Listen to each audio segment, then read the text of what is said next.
All right, well, welcome to the Enriched Wealth Podcast. Today we have Adam joining us. Adam, thank you for coming on today. I wanted to get you on as one of our first guests because I think you've got a interesting role at Stratagem. You've got a very interesting set of skills, unlike our other advisors. Not saying they don't have an interesting set of skills as well, but yours is very particular in terms of what you do and how you help clients. So I want to get you on to talk a bit about that today. But I want to start with a question: what got you into financial planning? What drew you to the idea of financial planning as a career? Yeah, I've always been interested in numbers. Yep. Not to the point where I sort of did accounting at school, though. I had a bit of a different interest at school. I was looking at sciences and at university sciences, but working through some years just out in the hospitality industry, talked to a few people actually worked as financial planners, and realised that's what I wanted to do to sort of help people in that financial space. Yeah, excellent. So that was a time when I was in Melbourne at the time and wanted to come back to Bendigo, so raise a family, buy a house. So did that, started off an internship, if you will, I suppose, 20 odd years ago now, I suppose. Yeah. So long time in the industry, seen a lot of changes. Yeah. So I came in when there was some superannuation rules, which I studied, and then they were quickly thrown out. So we studied some new rules. Yep. And that's kind of just the ever-changing landscape ever since, I suppose, and while we're continually studying, I guess. Yeah. And you've sort of gone down the path of insurance specialist, especially at Stratagem. You are the insurance guy. So what sort of drew you to the insurance side of it? Because it is different to the other areas of financial planning. Yeah. Insurance, I suppose, is pretty straightforward in nature. You have an incident, then you make a claim and get some money, but the details in the background of the definitions and the products and the coverage that you can get, basic, comprehensive, all that sort of stuff. Why I did it, I suppose, at the time building my knowledge through Stratagem, I was encouraged to find a niche, sort of differentiate myself from others as we do, have our different skill sets. Nobody really was taking on that insurance side of things, so I was encouraged and supported to do some additional study. What they call the risk insurance specialist course, I think. And did that, and then sort of took off from there and building the client book through referrals inside and outside of Stratagem. Yeah, great. And when we talk about insurance, just want to clarify because different people have different ideas. It's not the car insurance or the house insurance, is it? So what types of insurance are you specifically dealing with? Because it's all quite niche depending on what areas. So what are you really sort of getting involved in with the insurance? We call it personal insurance, I suppose. So insuring the person.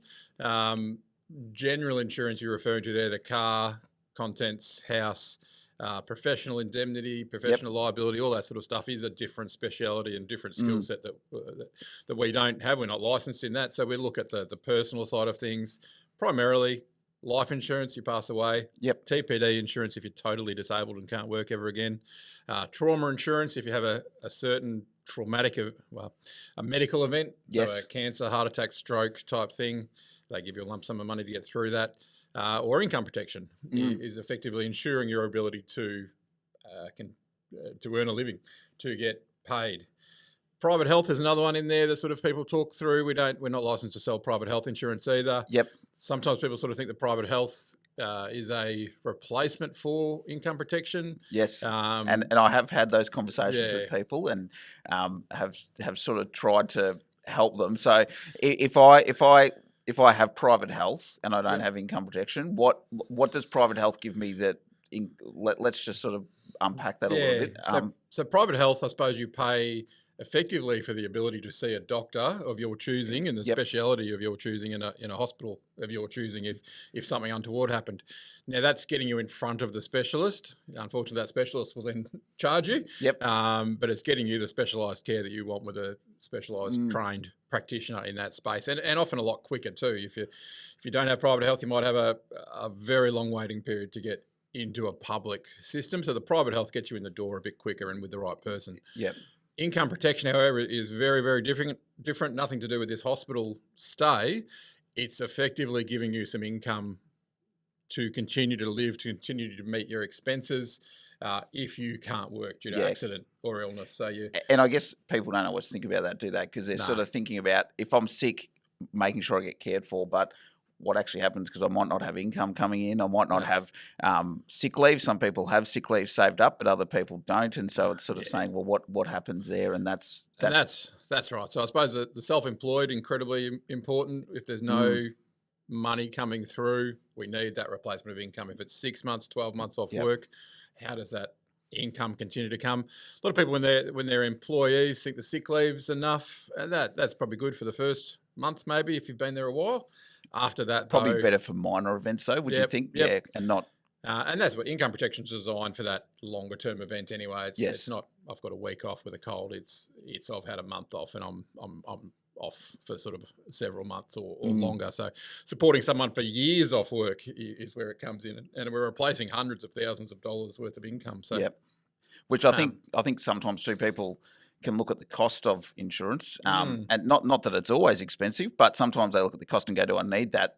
But they're happy to insure the car or something else. And that's right. And I sit there and think your ability to earn is much greater than even covering the car. Not saying you shouldn't have car insurance, just sort of saying. No, it might be $2,000 to insure the family car, which is worth $50, and it might be $2,000 to insure the person's ability to earn an income for the next 30 years, sort of thing. So it's a very different result. People see the car, and they'll insure it, but they sometimes won't insure themselves. That's an estimated cost, but the costs are based on your age, your health, your sex, what job you're in. Another thing, just quickly too, a lot of people fall back on and say, "Hey, work cover's there.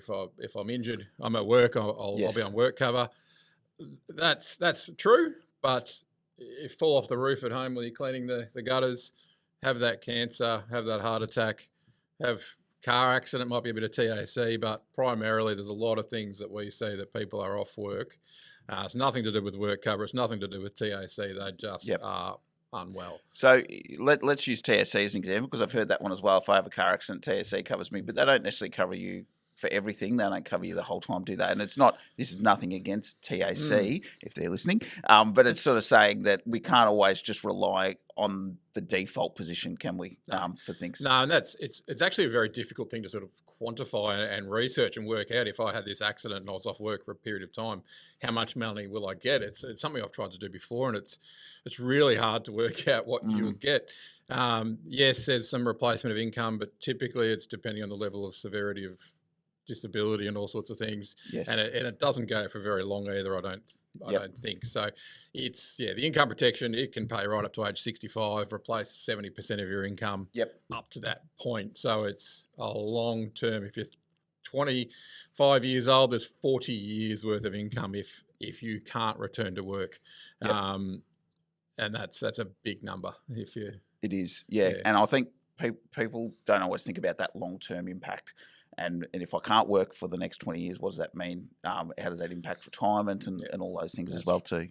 I want to talk some client examples, because you've obviously seen a lot of examples and things over the years. What stands out to you as one of those things where you were really able to help a client in a tough situation, and sort of just so people can understand some of the details and how you've sort of actually help them? Because I think sometimes we can focus on making sure that we're covering for the worst, but the worst does happen more than people realise, I think. And so so as you mentioned, we're there to help clients claim, make them understand what they can claim, put it out there of what's a possible claim, and help them submit that. There's a bit of paperwork involved, and we'll take them through that as part of our service to them. So unfortunately, as probably other people are experiencing, we're seeing a lot of cancers. Cancer is a bigger claim that I'm seeing at the moment, or sort of broken bones and such, or shoulders, or things that might stop someone for a few weeks. But that cancer, it can form part of a trauma insurance payout. So that trauma insurance is payable on a specified medical event. So there's about 40 conditions. Have a heart attack to a certain degree, cancer, stroke, paraplegic, Parkinson's, dementia, motor neurone, all that sort of stuff there, those horrible illnesses, that can result in a trauma payment, which is a sum of money designed to sort of take you through that 6-month period. Now, income protection can kick in as well, but this trauma insurance is a bigger lump sum. there's a few ways to help you calculate that. We can take you through that process, but say it's $100,000 or $200,000 tax free. It's money for that person to take time off work. There's no actual requirement to be off work. So you might actually, I've had a few people claim on cancer and they're actually still working. They're self-employed and they might return on and off, or they're always on the phone or such, or what have you. But this is money to allow them the time off work to start with if they want it, take the pressure off that loan, allow the spouse time off as well. And that's a bigger one, that spouse probably wants to stop work straight away. I see people diagnosed one week and then they're in hospital receiving chemo the next week. So we can get the trauma payments are generally processed a little bit quicker with the way they're designed to just pay on illness. So if we can prove that illness, so we get them the money pretty quick. They've got that money, even if it's sitting in the bank, it's just that financial security. But I've had clients sort of go down to Melbourne, their spouse travels back and forth, there's transport costs, there's accommodation costs for that spouse, there's childcare costs that they incur at home, stresses of both people now out of work perhaps, maybe a little bit of sick leave, but there is a lot of pressure on the family, isn't there? And I think sometimes, and I think for me, for full disclosure, Adam's looked after mine and my wife's insurance as well. Yeah. And for us, it was always thinking about what happens to the other person as much as ourselves. And sometimes we can just think, oh, it'll be right. But if something happens, then the spouse gets involved as well too. And and that can be a lot of extra work for them as well that just isn't always considered in this. And that's a big thing, actually. Sometimes there might be a high-earning professional and their spouse doesn't work. They're taking the family role. A lot of people sort of insure the high earning individual and not their spouse, and that's a bit of a mistake. If that spouse becomes unwell, they need to drop everything just as much as the high earning person would, so that the person in the job has to be off work. So we need that money just as much as if that person was working. So traveling to Melbourne, traveling to specialist appointments, paying for specialist treatment if you can get it, medication, all that sort of stuff, it just helps take the pressure off. And we've seen some really good examples of that, and insurance companies coming to the party very, very quickly on that. Yeah, I think it's in a couple of days usually, isn't it, with a trauma event? If we have the evidence and the doctor's reports, there's a few reports obviously we have to get. Yes. But I've seen them done in a couple of days where we've submitted that full lot of information, evidence of that cancer being at that required level. And this isn't just a cancer that you're terminal. This is a cancer that more often than not you're expected to recover from. But if you're having 6 months off work or 3 months of treatment, you just need that money to help to get you through. Yeah. And correct me if I'm wrong, but I would say for a lot of Australians, cancer, stroke, and heart attack are probably the big three that we actually see people off work for, isn't it? It's not usually it's sometimes it's not a car accident, it's not this and that. It is those health things that really impact people's ability. Yeah, for me, the leading cause of claims I've seen are the heart attack and cancers. A lot of cancers, a lot of variety of cancers. Some other pretty horrible illnesses out there that we've seen people claim on. Mental health is also a leading cause of claim with insurance companies. So people having that time off work to recover mentally. Now, unfortunately, that's not a trauma event, so it's not I suppose an illness that you can provide evidence of with pathology. That's normally linked to that trauma insurance type payout. But certainly income protection gets in there. I've got a few people on claim, 2 that I can think of immediately off my head, sort of quite high earning professionals that have been off. One for probably 3-4 years, and the other one for probably going on 6 months of mental health concerns that they really can't work in that role right now. So the income protection's kicked in and supporting them, and that's absolutely the number that there's no the sick leave's run out. One was self-employed anyway. There's certainly no government benefits that come anywhere near the level of cover these people are having. We're talking a large number each month that they're getting that they need to support their costs. I mean, you have debts, you have school fees, you have everything. You don't expect to be able to not work and generate that, but these people are falling back on the insurance, and it's really helping them out. Yeah. which I think it's great that we can help them with that. One of the things that I hear a bit, and I'd love to hear your thoughts on it. A lot of people have super, and they usually have a bit of insurance in super. It might be a bit of income protection. It might be a bit of life and TPD, and so often I'll hear them say, "Oh, my super's got that." Yep.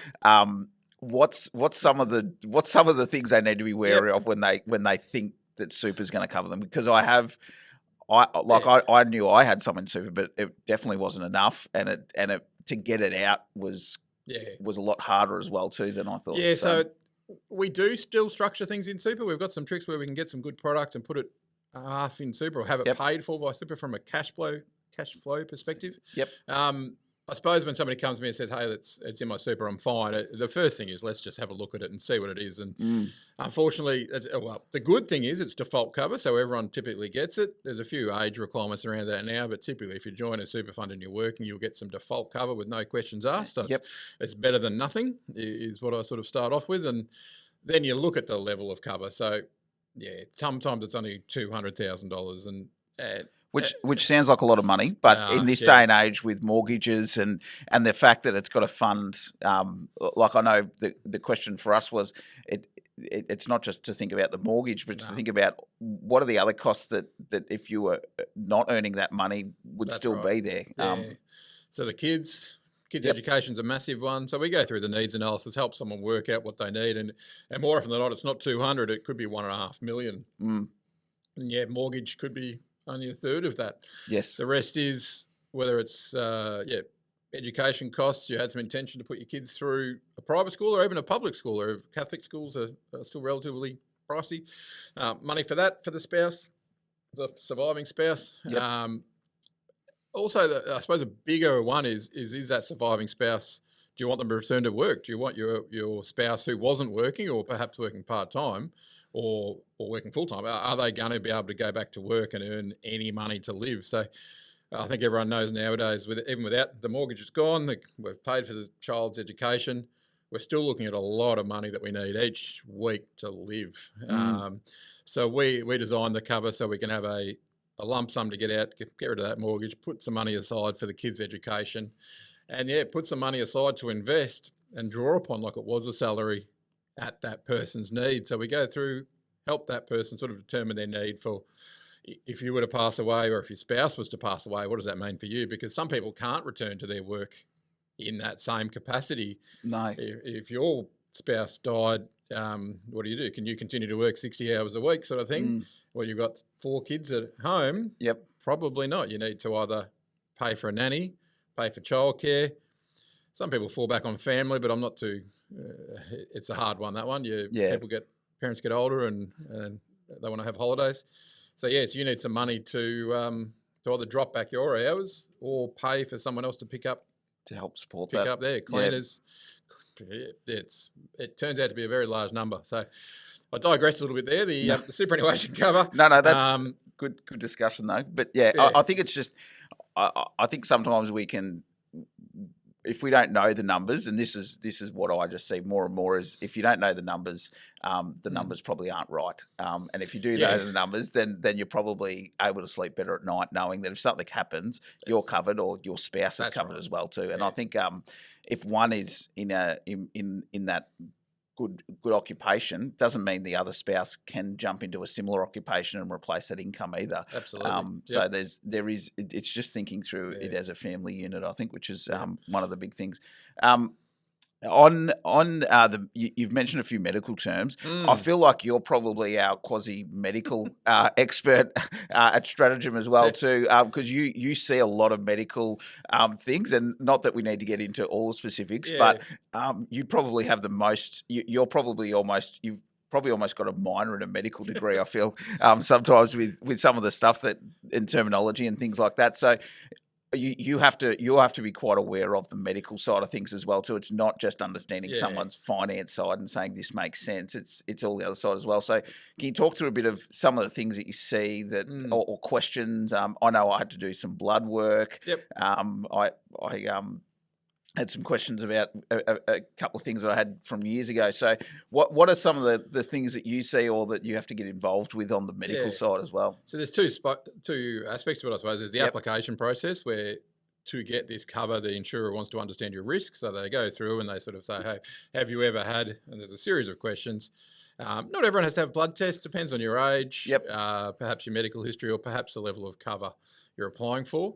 But they do ask the questions. They want to know what sort of risk you pose. So we see some stuff there. Now, I'm not an underwriter, but that's the person who assesses the policy and the risk. But I guess we've had the experience of sort of saying, hey, if you've had this history, perhaps they're going to look at this, or they're going to want some more information, or perhaps sometimes they can't cover a particular condition depending on how frequent or recent it was.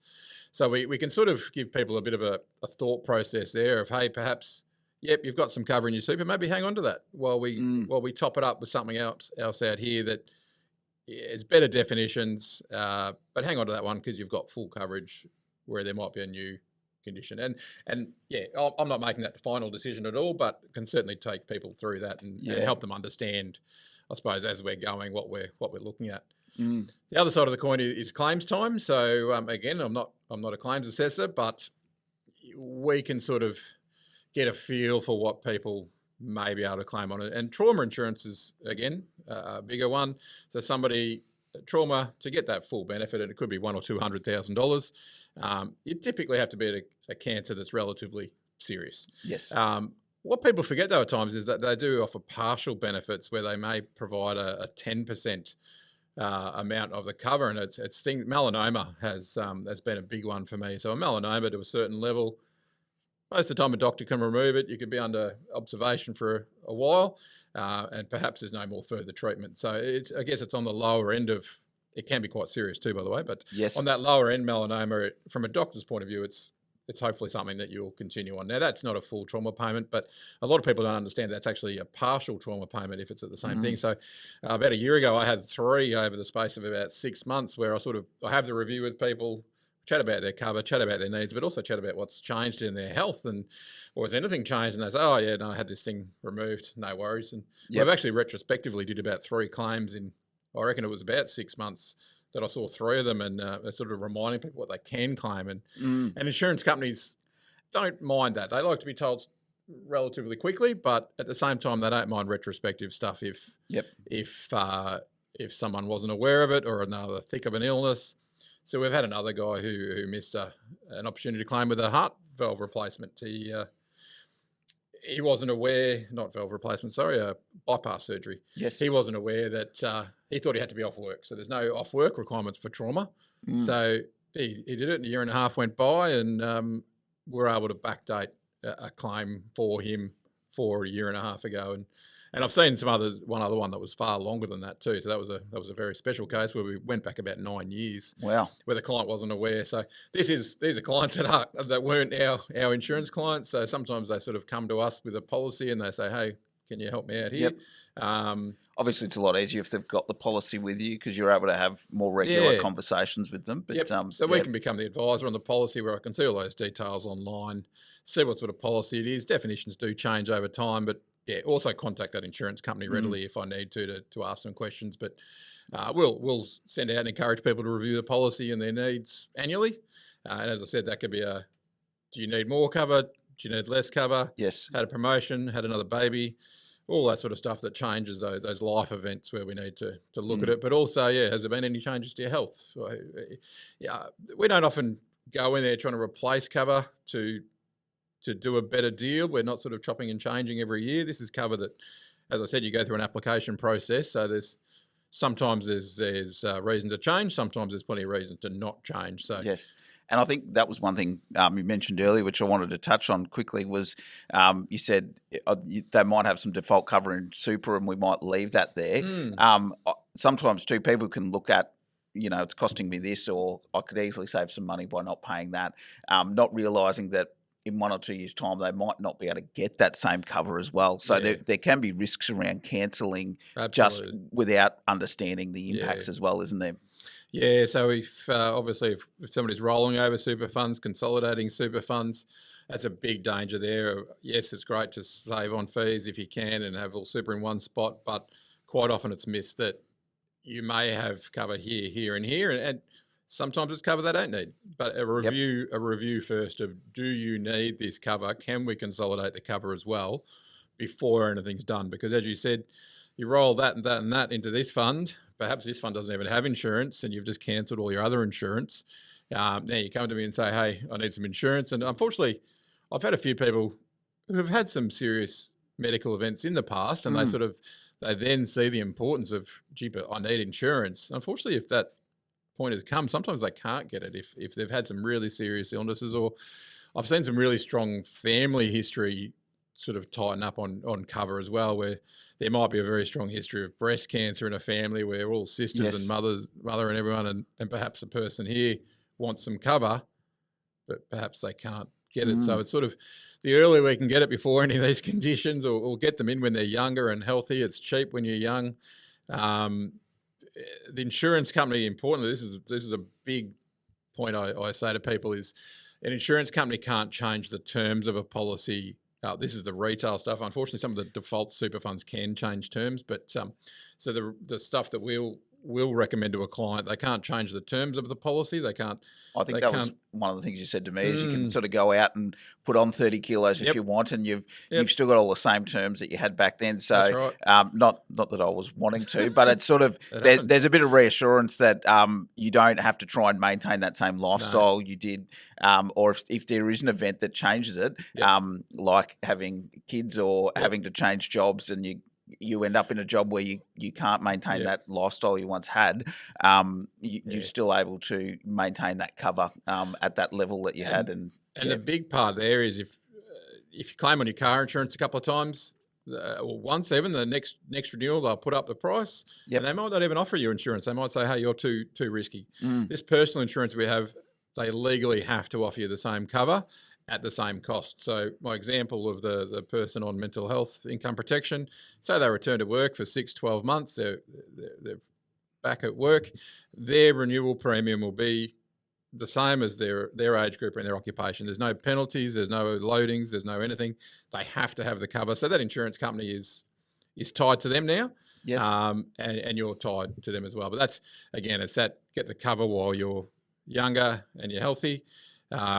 Because if that health changes, you have a cancer scare, you have a melanoma or something that, again, might be relatively minor at the time.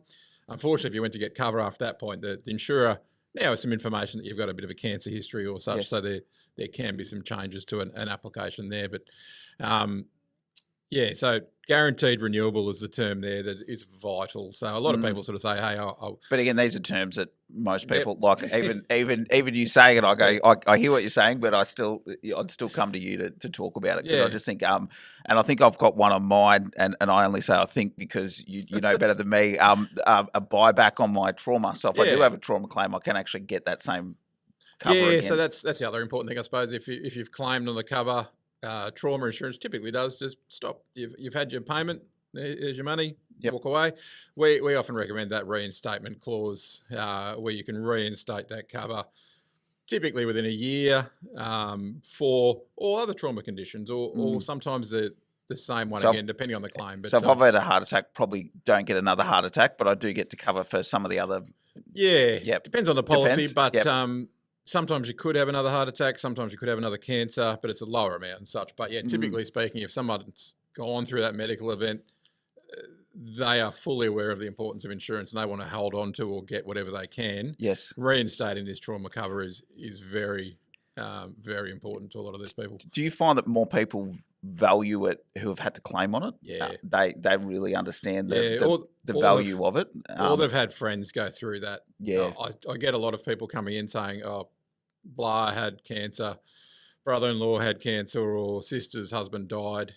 I'm here now. I've got to get myself sorted, sort of thing. They've seen that real life example where they may or may not have insurance. And sometimes it's when they don't have insurance, the person's like, holy moly, I saw what happened to my sister's family when her husband died or such. Unfortunately, a GoFundMe that raises $30,000 is wonderful, but not probably the mil or two that they need in cover. So we have a lot of people coming in for that reason of, I've seen it, or I've seen that claim, or I've seen whatever. So, because that was one of the things I was going to ask you, and I've had a couple of people say it over the years, not specifically towards you, but just insurance in general. They just go, "Oh, it's a sales thing," or it's a whatever. But I don't see you do a whole lot of selling. It's much more around just sort of saying, "What do you need?" and let's make sure that you're covered, so that if something does happen, it's not an issue. And do I mean, you're not on the phone every day cold calling, selling people. It's really just sort of working with people to help them cover what they need to. Yeah, that's right. I suppose at Stratagem we've got that model where I'm a salaried employee. I'm not getting bonuses or kickbacks for every sale I make or every time I turn over a policy. So for me, that's I just come in there, and this is what I can genuinely say to people and clients is I'm here to do a job, and you come to me for insurance, or insurance is something that you need to have a think about. I can genuinely sort of say, hey, here's the needs. We do sometimes end up with that industry cover or something that I'm not selling, for want of a better word, but it's just work out the needs. Here's the needs. Here's a product to solve or assist with those needs. Now sometimes cost is a factor or availability of cover is a factor. So we have to talk through people with what we call self-insurance, I suppose, where if I say, hey, you need blah amount of cover, that's what we talked about, your need, and you say, yep, that's what we agreed upon, and that has a cost.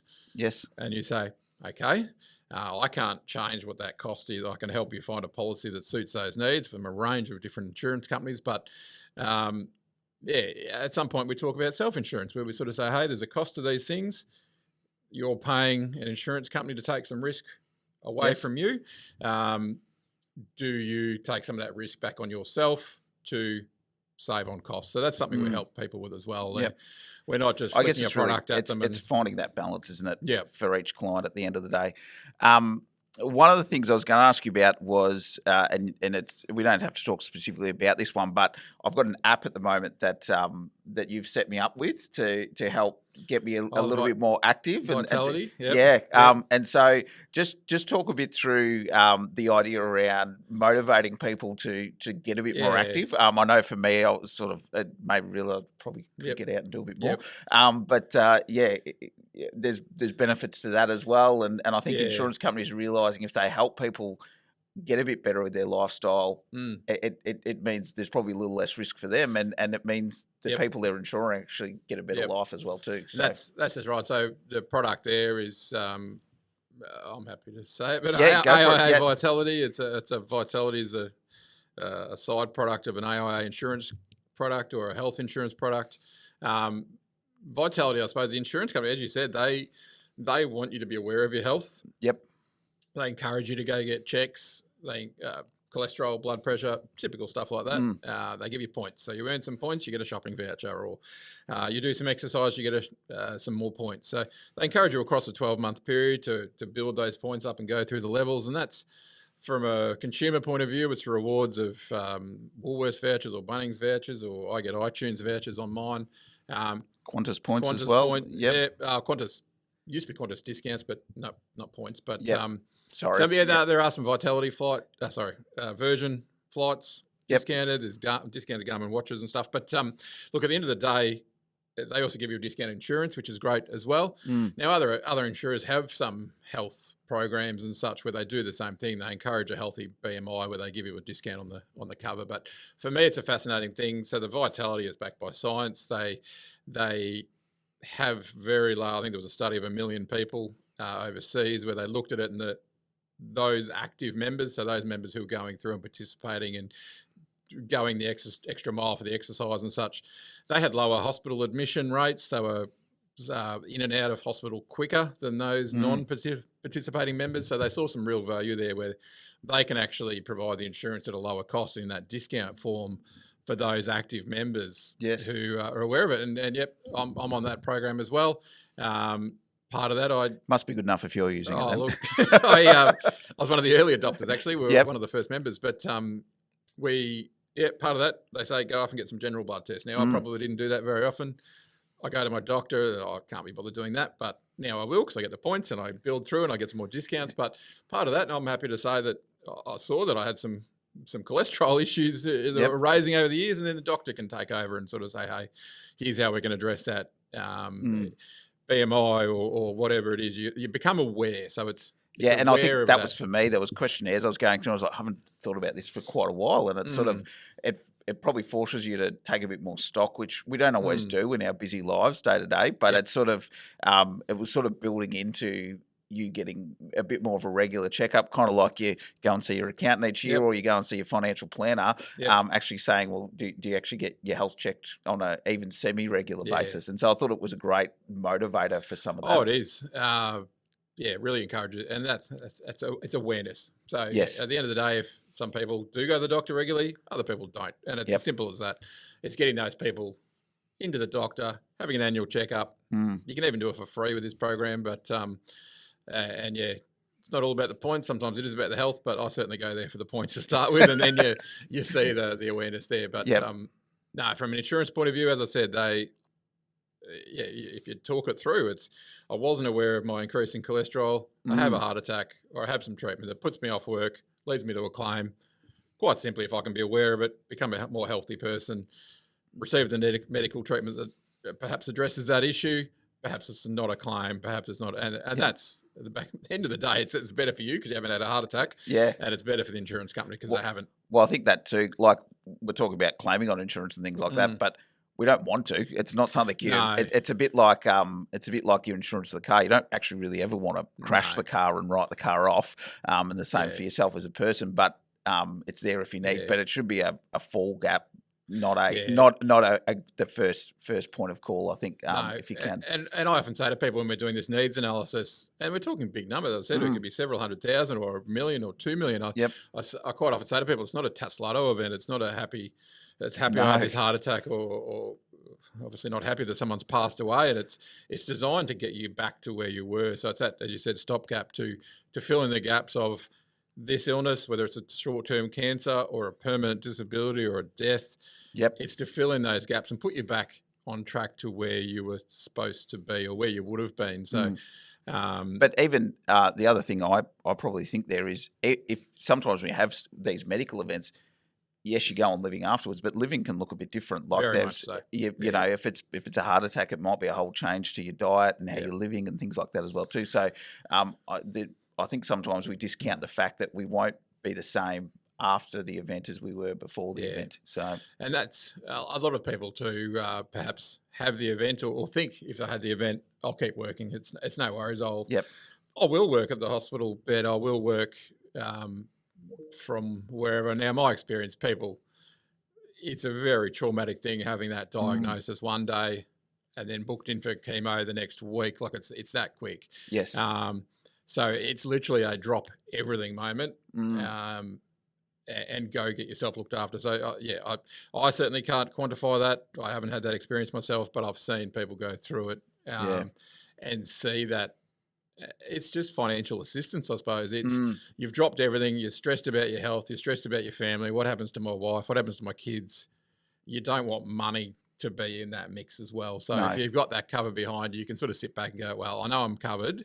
The financial side of things, which is a massive stress for a lot of people. Yes. But it's not the most important thing at the end of the day. No, it's not in that sense. But if you can take that off the table, put that aside, you can get the treatment, you can grieve, you can do whatever you need to do. And have that monetary concern addressed. Yes. And have us help you do that claim too. And that's the big thing. I really want people to come to me because it is a lengthy process, isn't it? It's not something that you sort of go, it's a ticker box and that's depending on what the claim is, they just need evidence, I suppose. So why can't you work? Show us evidence of the illness. Show us evidence from a doctor and such. And that's just getting doctors do it all the time. They do the reports. Have to sign off on a few things, but I'm there to, I suppose, project manage where I can. I guess I've got a few claim forms out there at the moment. I get the claim started. I get the forms. I get the client in, explain them what's needed, pre-fill in the basic stuff, but I can't go to the specialist. So client will help. We'll do that there, but I'll project manage and get it back to the insurance company. And I suppose my experience, insurance companies have been really good to deal with. Sometimes they need a bit of a poke and a bit of a hurry on, but we're there to ensure that process goes smoothly as well. So I want to shift gears a little bit on businesses because you also work with businesses, and I think sometimes people think we've talked a lot about the personal side of it, but there can be a real business element, especially if you've got a business partner or you're in business with a couple other people as well too is to actually think, well, what happens to myself or my business partner in this as well too, and so you work with a lot of businesses as well, and sort of help structure some things there. So can we talk a little bit about how that looks, and probably just give people a bit of clarity around how you help them there and what that can look like, because there's a couple of quirks and a couple of things to think about, isn't there? Yeah, absolutely. So I suppose the product solution at the end is similar. As I pay for a product or self-insure to an extent, but taking it right back to the start of the process, we separate those two out. So if I'm looking at you and say, hey, you've got a business need, and you've got a personal need, we'll separate those two out. Address the business need with you and your fellow business owners. Yes. And the personal needs, we'll address that with you and your family as needed. So the business need, we help people insure for, I suppose, unexpected events, but a designated event, I suppose. So in a business, you may leave the partnership or the equity for a number of reasons. There may be a personal reason where you've left, or you've had a change in heart. You may leave town or whatever. We're looking at those immediate, unforeseen, insurable events. So your death or your disablement or your illness, I suppose. So, or one of your partner's deaths, disablement. And I think people don't always think about what happens if the other person isn't coming to work each day, as well too, and what impact that might have. So it's an important topic from both aspects. So we picture you're in a business with, say, 3 people, person A, B, and C. Yep. Person B, I suppose, perhaps passes away. So they've all got a 30% equity holding, maybe worth $500,000 each. Yep. There's a couple of really serious things to consider. It's number one, how does B's equity get paid for? So his family is there expecting, they're going through a very traumatic experience. Definitely. They're saying, oh, B told me this business was worth $500,000. They'll come to the ANC and sort of say, hey, where's our money? We need it today because I've got things to pay. ANC, however, have just lost a key person in their business. They've lost a key partner that's driving whatever they did, and they're panicking because they can't perhaps borrow that money because they don't have the business that they did yesterday. They can't perhaps draw on it. There perhaps isn't money there for a quick and easy. So we effectively... Especially these days with the banks, it's not easy to just go out and get funding at the moment. And worse still, banks actually might be calling in debt that is there. So banks say, well, he's gone. You guys need to pony up this money. Yep. So what we do is we work with the lawyers there to design an agreement, what's called a buy-sell agreement, effectively, that will help move the equity back to the surviving partners and help move money out to the deceased or the disabled family or individual. So in short, we're providing coverage for those insurable events, the deaths, but it is a quick and easy way of getting money. Call that $500,000. The interest cost alone on $500,000 would be $25,000, $30,000 a year. Yep. We can get some insurance in place that will say, hey, here's the money. Someone's died. Give that money to their family. Take the equity back. And let's move on. Now, we can also do what we call key person insurance on top of that. So individual B was responsible for some mass generation of business each year. The business is going to take a hit, not only that equity value, but the lost revenue. So we might be able to say, hey, another $200,000 or another $500,000 on top of that, paid to the business if they died, to help the business get through that period. So it's almost like a revenue replacement. Key person in terms of revenue, key person if they've got some debt. We look at each aspect there and with their accountant to sort of say, hey, how does this business work? What's the debt that needs to be covered? What's the revenue that needs to be protected? What's the equity value that needs to be covered? And work through and help them with those numbers. Key person as well. Does it have to be a director or a business owner, or could it be if you've got a great sales guy that's on? If you've got a great sales guy that is helping drive the business, but isn't necessarily interested in being an owner. But if they go, it does have a detrimental impact on the business. It does. And as I said, we can only insure those insurable events, the death and disablement. If they quit, well, that's unfortunate. But I suppose, if that person dies, key person revenue, absolutely. It gives that training costs, lost revenue, hiring costs, all that sort of stuff that we know is out there. Just money for that business to carry on and not. I think a lot of business owners forget that in the event of someone's death, the business might not look like it did yesterday. Yes. It might, whether you're right, whether you're an equity holder or not. I'm probably focused on the equity holders because they've got some large equity value as well that we've got to get out. Yep. And maybe some responsible for some debts. But the business today is one person down. It's a very different view. That is an emergency situation, I suppose, for the business in terms of where's the money coming from and how do they pay all of these things. And worst case, I suppose, is the business fails, the family of the deceased gets no equity value because there is no equity anymore. Yesterday it was worth $500,000, but today the business is not worth that, so they don't Should be get another terrible scenario. Oh yeah, it's horrible. Yep. So it benefits everyone. It benefits the family, benefits the surviving owners.